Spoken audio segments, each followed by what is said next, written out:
Leveraging the equity in your home is a great way for you to be able to pay off debt, raise your credit score, be able to use those funds for investing. Show you how I've been able to do this for myself and for my clients. We've saved hundreds, if not thousands of dollars per month with this one strategy.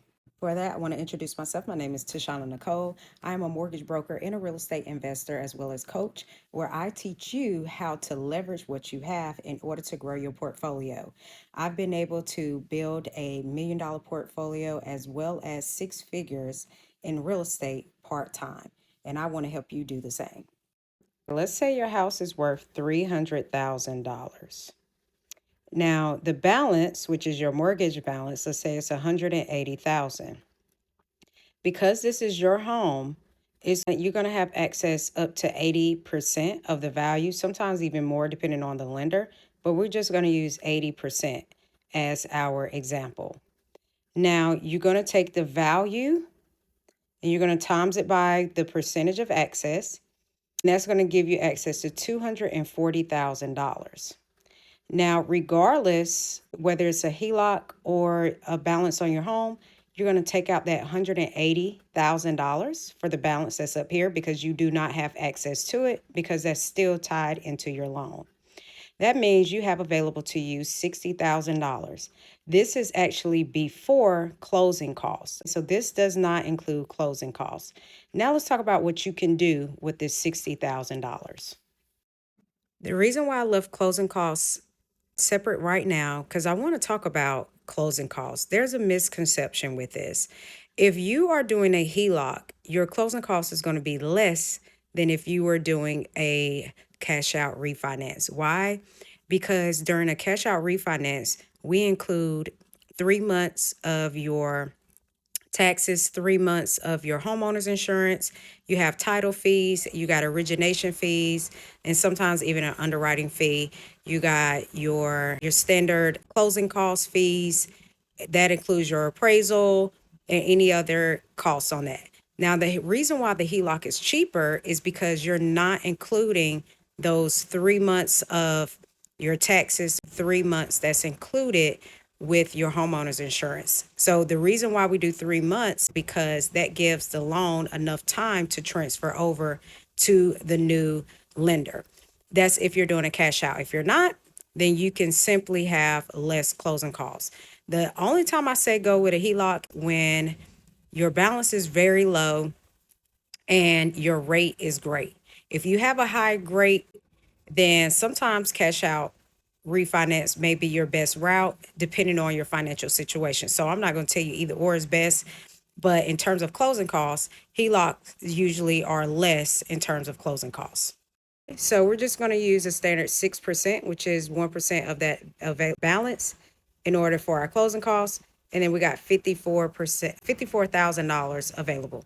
Let's talk about what we can do with that 54,000. So the first thing you can do, and which is very beneficial for anyone, is paying down debt. This lowers your monthly expenses, and that's where you kind of see that uptick in your credit score because now you have consolidated that debt. Now, I'm not saying it's gone away, but it allows for the house and the expenses to be more affordable because you have lowered your monthly expenses. Do not go out and pay off these credit cards and go spend this money. Do not do that. Don't go run the credit cards back up. That's not what this is for. It's so that you can have lower monthly expenses. Even if you're getting a new 30-year mortgage, that doesn't mean that you're starting over from the 30 years. You can take the extra and apply it so that you can continue to pay it off sooner than the 30 years. All right, number two, you can use it for a down payment and closing costs on an investment property, not a new house for you to move in, unless that's your strategy to move into a new house and you rent out the current one that you have. We've done that before too. But you want to use it so that you can grow your investment. That's the whole point here. You can use a portion of those proceeds for the down payment and closing costs on that new investment property for you to be able to acquire it. Now, the third thing you could do is invest to earn interest from your money. I'm not talking about a CD. I'm not talking about just putting it in a high yield saving account and only earning 4%. I'm talking about becoming a private investor. Now, depending on your age You may want to invest like in an annuity that allows for you to earn 6 to 7% per year off of your money, or you could become a private money lender, which means that you lend your money to individuals that are investing. We do have investors that say, I don't want the headache of a property, but I still want to grow my portfolio and use my money to do that. So we have a lot of clients that do this as well. They just earn interest from their money, and they earn that for as long as these rates could be anywhere from 7 to 10%, upwards of 11, depending on the type of deal that it is. And that person right here, that private investor, is actually the one that owns that collateral, just like you would if you were the bank.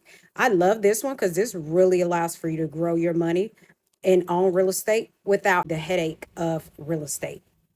Once you learn this skill, it's repeatable. You could be able to find properties, repeat this process over and over again. This is what I've done for the last 5 years part time and been able to build $1 million portfolio and 6 figures passive income. And if I know I can do it, you can do it too.